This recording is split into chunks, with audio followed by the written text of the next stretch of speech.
इस एपिसोड के अंदर हम देखने वाले हैं कि केविन रस बकेट को रिपेयर कर रहा होता है। जैसे ही ग्वेन अंदर जाने की कोशिश करती है, केविन उसे रोक देता है और रस बकेट को स्टार्ट करके ग्वेन और बैन को धोखा देके रस बकेट चुरा के ले जा लेता है। और केविन रस बकेट को इसलिए चुराता है ताकि वो उसे बेच के एक डिवाइस को खरीद सके।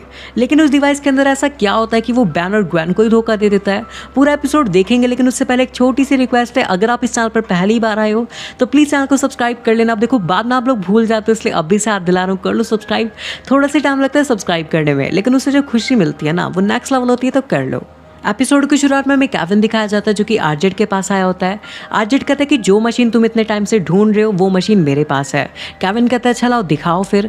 आरजेड कहता है अभी वो किसी और के पास है, लेकिन मैं तुम्हें उस इंसान तक लेके जा सकता हूँ जिसके पास वो मशीन है, लेकिन उसके लिए मोटी रकम लगेगी, तो उसे तैयार रखना। इधर हम देखते हैं बैन को जो कि अपनी फोटो देख के पुराने दिनों को याद कर रहा होता है। बैन कहता है वो भी क्या दिन थे, उन दिनों केविन एक मुजरिम हुआ करता था। केविन कहता है तुम लोग अभी भी मुझे मुजरिम ही मानते हो, तभी तो यहाँ पे बाहर बैठ के मेरे ऊपर नजर रख रहे हो। ग्वेन कहती है अगर ऐसा होता तो हम तुम्हें रस बकेट में हाथ भी ना लगाने देते। उसके बाद ग्वेन रस बकेट के अंदर जा रही होती है, लेकिन केविन उसे जाने से रोक देता है और वो कहता है 2 मिनट में इंजन चेक करके आया। और जैसे वो इंजन को स्टार्ट करता है, बैन कहता है वाह यार तुमने तो कमाल कर दिया। इतने में जो केविन होता है वो इन दोनों को धोखा देके रस बकेट चुरा के भाग जाता है। बैन यहाँ पे बिग चेल के अंदर ट्रांसफॉर्म होकर केविन का पीछा करता है और यहाँ पे जो केविन होता है वो बैन के ऊपर लेजर फायर करता है, लेकिन यहाँ पे बैन बच जाता है। केविन यहाँ पे दोबारा से फायर करता है, लेकिन यहाँ पे बिग चेल गायब हो जाता है। उसके बाद हम नेक्स्ट सीन में देखते हैं, यहाँ पे जो बिग चेल होता है वो हर जगह पे बर्फ कर देता है, लेकिन ग्रैंडपा मैक्स ने रस बकेट के अंदर इतने सारे मॉडिफिकेशन कर रखे होते हैं कि उसके ऊपर बर्फ से भी कोई फर्क नहीं पड़ता। उसके बाद में जो बैन होता है वो रस बकेट को खाई के अंदर गिरा देता है और यहाँ पे जो केविन होता है वो एक बटन दबाता है जिससे रस बकेट के सामने एक ब्लेड सी आ जाती है। उसके बाद में यहाँ पे जंगल में जितने भी पेड़ होते हैं वो सारे कटते जाते हैं और रस बकेट आराम से चली जाती है। नेक्स्ट सीन में लोग देखते हैं यहाँ पे जो बैन होता है वो गायब हो जाता है, लेकिन यहाँ पे जो केविन होता है वो वापस से एक बटन दबाता है जिससे वो वापस से उसे दिखने लग जाता है। उसके बाद में जो केविन होता है वो एक जाला सा डाल के बैन को वहीं पे रोक देता है। इतने में वहाँ पे ग्वेन आ जाते हैं और वो कहती है वाह वो तुम्हें चकमा दे के चला गया, मेरा मतलब कितनी बुरी बात है ना।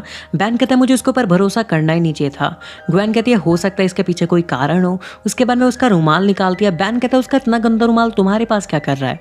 उसके बाद में ग्वेन उसके रुमाल से उसके लोकेशन का पता लगाती है। इधर हम केविन को देखते हैं जो कि आरजेड को रस बकेट दिखा रहा होता है। वो दिखाता है कि इसके अंदर कितनी सारी टेक्नोलॉजी फिट है।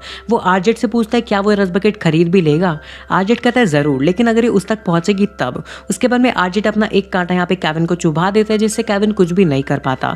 आरजेड बताता है कि वो जो डिवाइस है वो वल्केनस के पास है जो कि तुम्हारा दुश्मन है और वो तुम्हें मारने के लिए ढूंढ रहा है। इतना कहकर आरजेड वहां से चला जाता है। उसके बाद वहाँ पे बैन और ग्वेन आ जाता है और यहाँ पे जो बैन होता है वो केविन के ऊपर काफी ज्यादा गुस्सा हो रहा होता है। वो कहता है कि जल्दी से हमें रस बकेट ला के दो, तुम्हारी वजह से हमारे ग्रैंडपा की रस बकेट चोरी हो चुकी है और जब वो वापस आएंगे तो वो कहाँ पे रहेंगे। उसके बाद केविन कहता है कि मैंने रस बकेट के नीचे ट्रैकर लगा रखा था और ये सारे के सारे वहीं पहुंच जाते हैं जहाँ पे रस बकेट होती है। लेकिन यहाँ पे जो आरजेड होता है उसने यहाँ पे इसके अंदर से सारी की सारी प्लमर टेक्नोलॉजी निकाल ली होती है, जिसकी वजह से यहाँ पे बैन काफी ज्यादा गुस्सा हो रहा होता है और वो यहाँ पे केविन से लड़ने जा रहा होता है। उसके बाद में यहाँ पे जो आरजेड होता है वो वापस आ जाता है और जैसे वो अंदर आता है वो कहता है ये चीज तो मैं भूल ही गया था।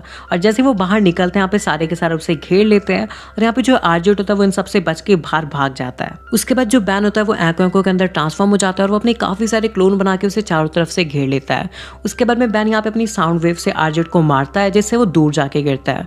उसके बाद आरजेड अपने सारे के सारे जो कांटे होते हैं वो आंखों के मार देता है और ये सारे के सारे बेहोश हो जाते हैं, लेकिन इनमें से एक बच जाता है।